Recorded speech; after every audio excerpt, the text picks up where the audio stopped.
Welcome back, guys. Now, oh, excuse me, a bit of hay fever.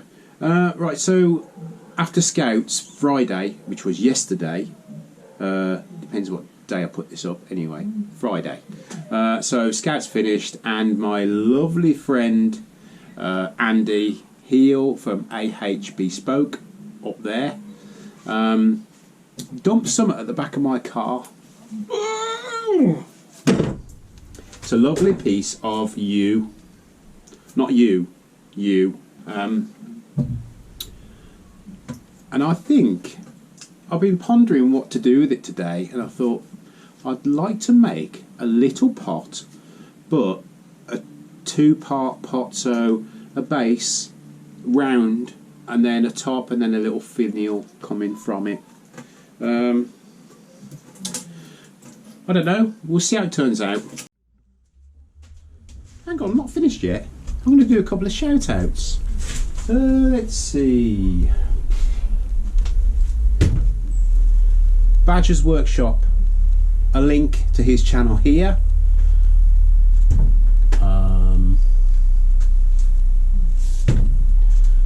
Peter from the Small Shed, a link to his channel here. And one more.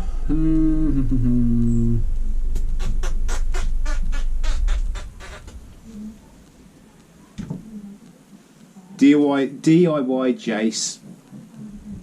Hit the button, guys. Go and check him out.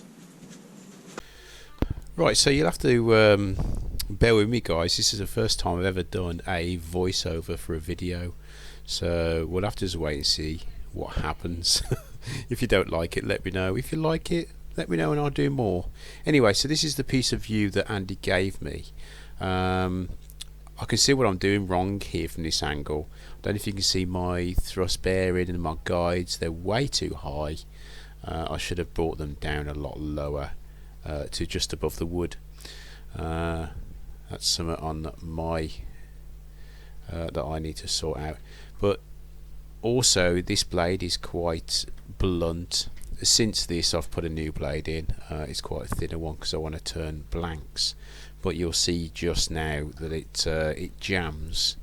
That's not necessarily the blade that's really blunt. It's the fact that when you're putting things through a bandsaw, they've got to be dead level. There can't be any twist or anything like that. And that's what'll happen. It will jam the blade and it'll cut the machine off. So I think it's going to go through a lot better now. I don't like taking things through the bandsaw that are round anyway, because I've had loads of catches and it's quite scary. So right, so what I'm doing, I've just flipped the camera around so you can see a better angle of what I'm going to be up to now. So this is my mitre rest.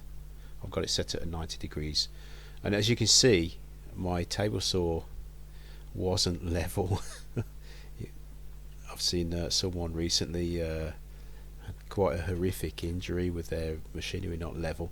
Anyway, so what I'm doing is, I'm just squaring the edge off. There you go, I've brought the guides down. So I'm squaring the edges off, so when I put it into the onto the lathe between centres, it's going to vibrate a little less.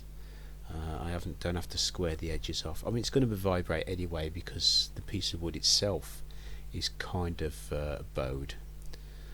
So that's the first side. These actually make really nice coasters. The wife's got one on her pyrography table. I just sanded it and oiled it, and she puts her cup on it. But there you go. So that's all it is, just squaring the edges off. Right, so we're on the lathe. I've got my Robert Sorby Sovereign set out. This is the roughing gouge. All I'm going to do is try to get it nice and round. As you can see, I'm tilting my my gouge to the left, and I'm going down a hill the way that my gouge is pointing. So what'll happen in a minute, I'll swap over to the right hand side, and I'll tilt the gouge to the right and work downhill that way. It's lovely wood to work with, this this U. There's a little knot there, I think, but yeah, it comes off really well, and this has been drying for quite some time apparently. I did ask Andy how long is it wet, or is it green, and he says no, it's been drying for quite some time, so it should turn quite nice.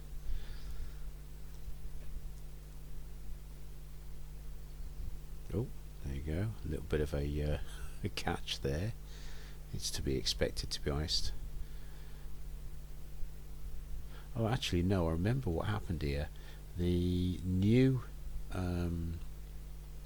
drive centre that I bought from the Yandel show, it had slipped, so all I'm doing now is I'm creating more pressure to drive that back in so it grips again.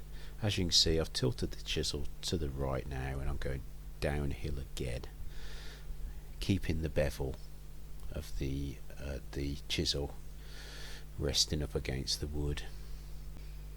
So, as if by some weird wizardry, I've skipped forward now. It's the blank's nice and round, so all I'm going to do now is I'm going to create a tenon, because I'd like to secure that into the chuck. You can get a much safer fixing in your chuck. To be honest, I feel safer. You can see there's some real nice patterns under that bark now, isn't there?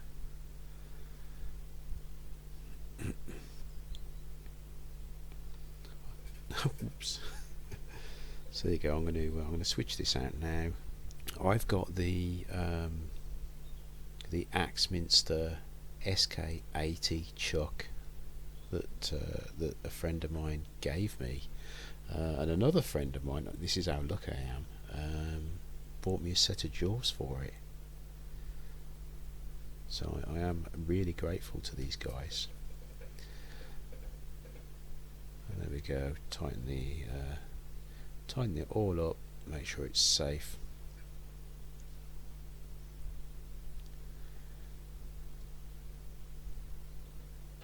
There you go.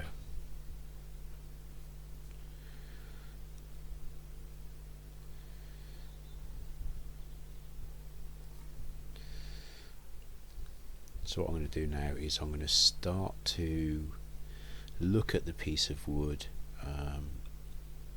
my blank obviously, and start to think how I'm going to cut this up, and which part of the wood to use. I keep saying wood, it's blank, isn't it? Would you know what I mean?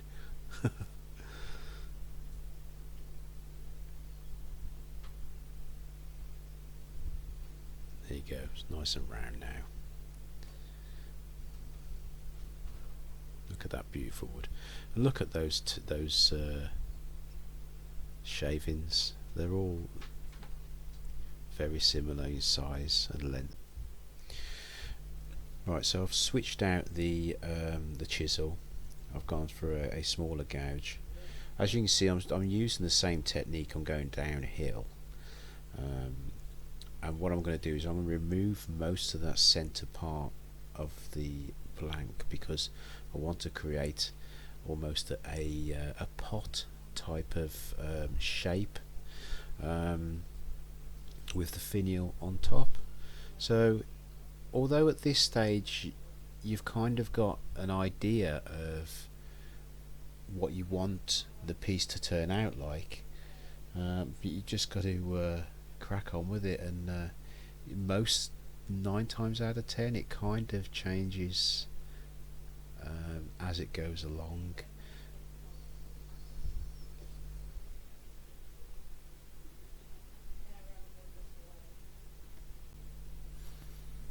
Right, so we've jumped ahead again.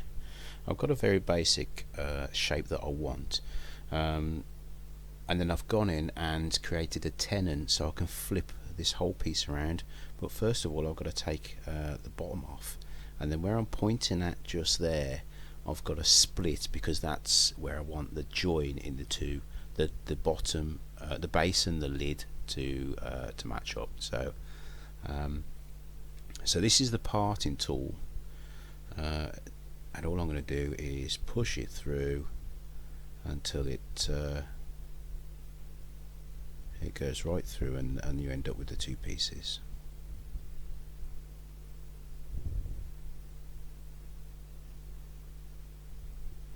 There you go, nearly there. So remove the tailstock, and then just nip it off. You have got to be careful with this, because that is spinning and it will fly off and and hit something. What I usually do is I stop the lathe and just run through with my my small Japanese saw.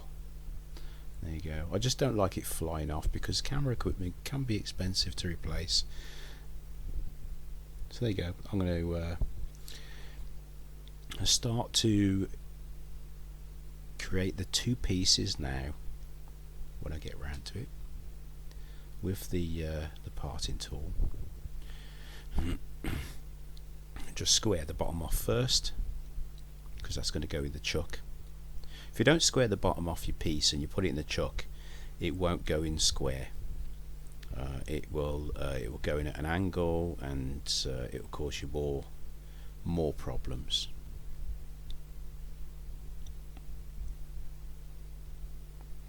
So here we go. Now I've kept this part of this footage in because I want to make people aware how dangerous wood turning can be. So it's an absolute must that you wear your PPE, especially your face shield. As you can see in a minute, it grabs the parting tool, and the reason for that is I tilted the parting tool so it didn't go in perfectly straight. It's got to go in perfectly straight, otherwise it will snag, and you'll end up being dragged into the piece that you're turning. There you go.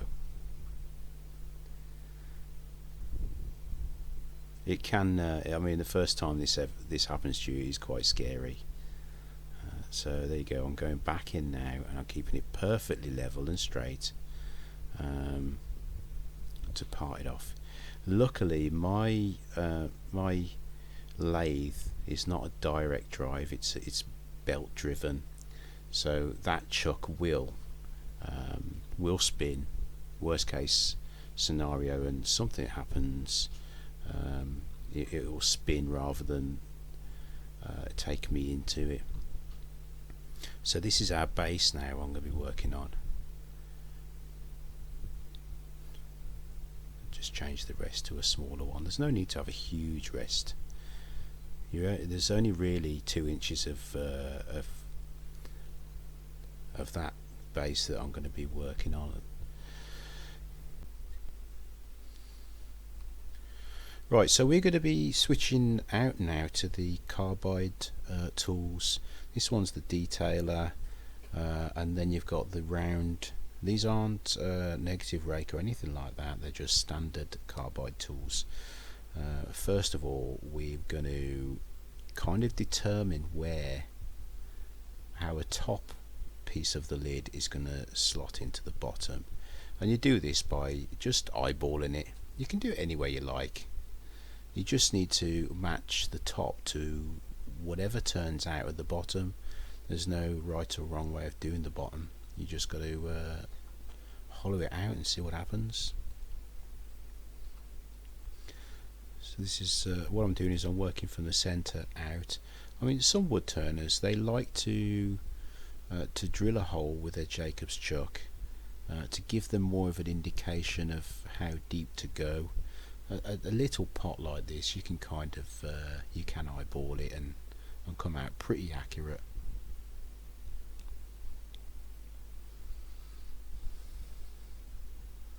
This particular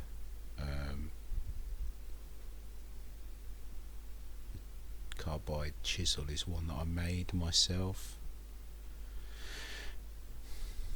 I bought the carbides, the set of 3, so you get a diamond detailer, and then you get a square, and then you get a round, and you just need some high-speed steel, put a thread in, and then a handle on the end of it. I made this because I wanted a nice long round carbide chisel. So the keen-eyed guys out there will notice that this piece that's in the chuck now is not the piece that I cut off just a few minutes ago. This is the offcut from the very end, and the reason I've had to put this one back in is because I cut too much of the lip of the lid off, so it would never have seated good enough on the bottom to look like it was meant to be there, if that makes sense. So this one was slightly wider still, so I just chuck this in there and start to use this. As you can see, I every now and again I'll fit it to the bottom and just make sure that it's a nice snug fit. It can't be too snug because then you can't undo it, but then you don't want it too loose because then it'll just flap about. So you just got to keep trying, and a tiny little bit at a time, and offer it up. If it's not right, do a little bit more, and you can never add material back onto it, but you can take away. So you just got to bear that in mind. So yeah, so I'm going to sand the two where it's joined now to make sure it's a nice clean join. I mean, we are talking about wood here, guys. You're going to see a join at the end of the day. Right, so we're just going to start hollowing the top out now. We've already made sure that the bottom fits on the top, or the top fits on the bottom, and so it's just a case of hollowing this out now to where I feel as far as I want to go, to be honest. It's quite simple.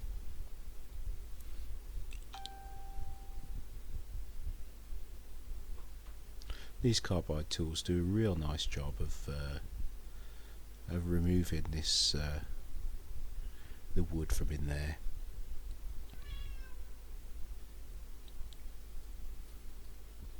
It's nothing more satisfying than seeing all that wood just being removed really quick. And yeah, that's my cat down there that you can hear, and my phone as well. My phone never stops, and neither does the cat, to be honest. I don't know where he's gone now. But anyway, back to the pot.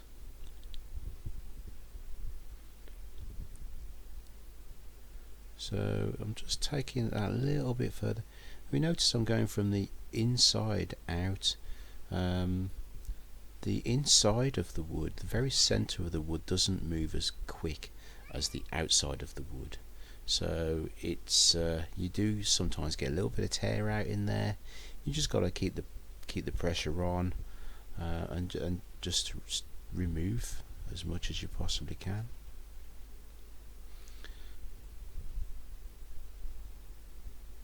See, I'm just talking gibberish now, really, because how can you make removing a bit of wood from the inside of a pot really, really interesting? You can't really, can you?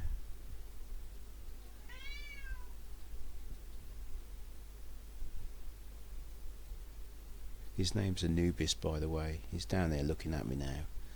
He wants to go out and play.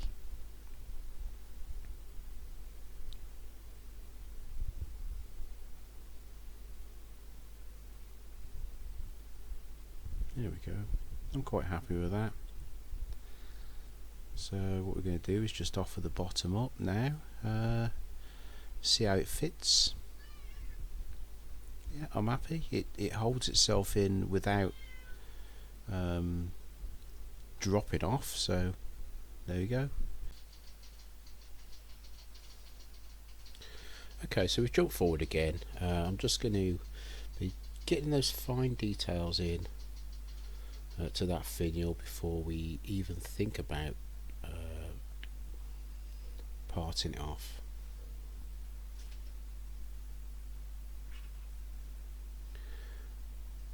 So what I've done is I've put the base on the pot. You need to do this really, because if you was to finish your finial, part it off, and then try and mount it onto the lathe again, you're going to struggle. So I like to do this, sand it and finish it totally. It's in the chuck safe. It's just a far easier way of finishing your bowl off, or your pot, or whatever you're making. In this case it's a pot.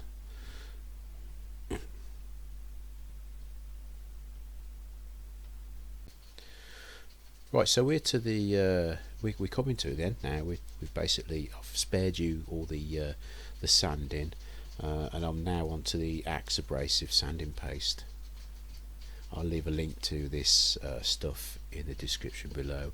You just pop it on there, rub it in, and then turn your lathe on, and it does exactly what it says it does. It just sands.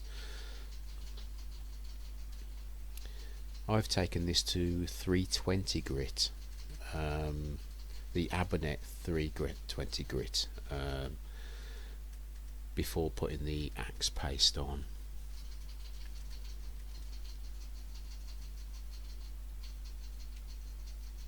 You can actually hear and feel this this stuff doing its thing, the grittiness of it. So you can actually feel that it's working.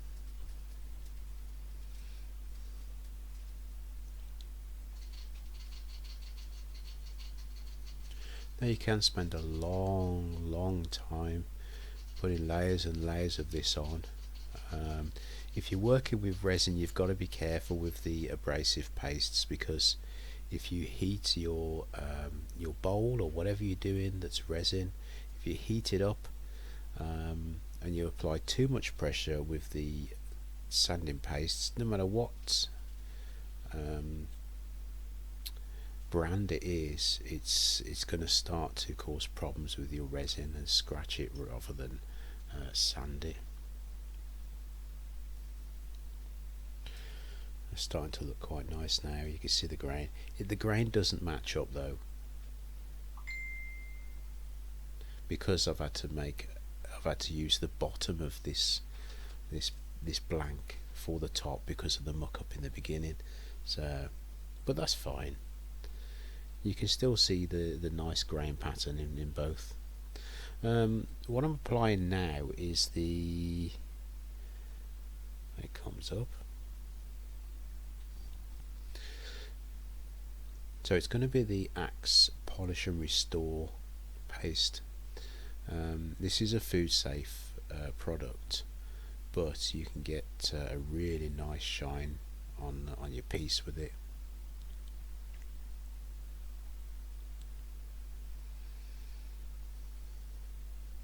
I'm just taking care to regularly change my cloths as well, and use cloths as in paper towels.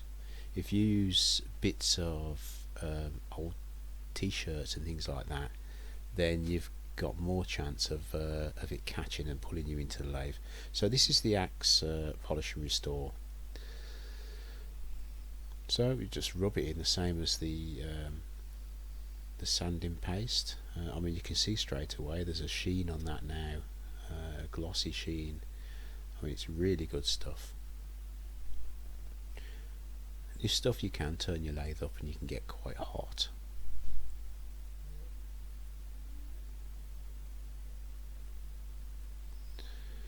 So so what we'll move on to now is the OB shine juice. I'll leave a link to the OB Shine Juice in the description. This stuff really does get a mirror shine on your piece. I think now I'm just explaining. I'm going to part it off soon.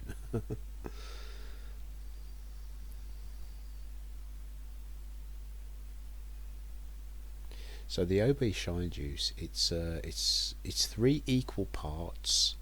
So you've got 1 part methylated spirits, which over in America it's called denatured alcohol, and then you've got 1 part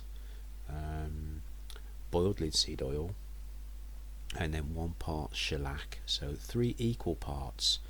Don't make too much of this stuff at a time, because the denatured alcohol or the methylated spirits will start to evaporate, and then you kind of muck your mixture up then, and you're not going to get the right mixture, so you're not going to get a shine. But as you can see, I've turned it up and it's going really quick now, and I'm building up layers, but I'm also trying to heat my paper towel up as well. You can actually see this stuff dry instantly in front of your eyes as you're turning it, but you have got to be careful, because you can kind of warm that paper towel up and heat your fingers up underneath it.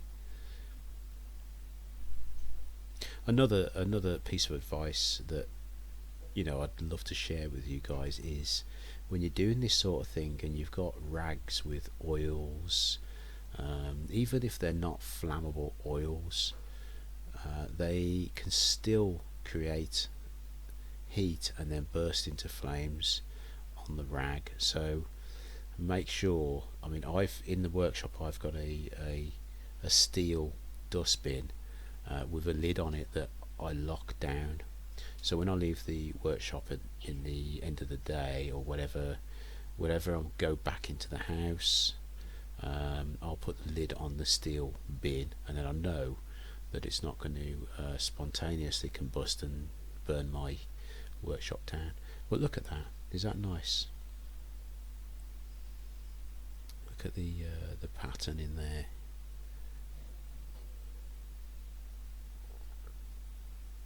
It's lovely.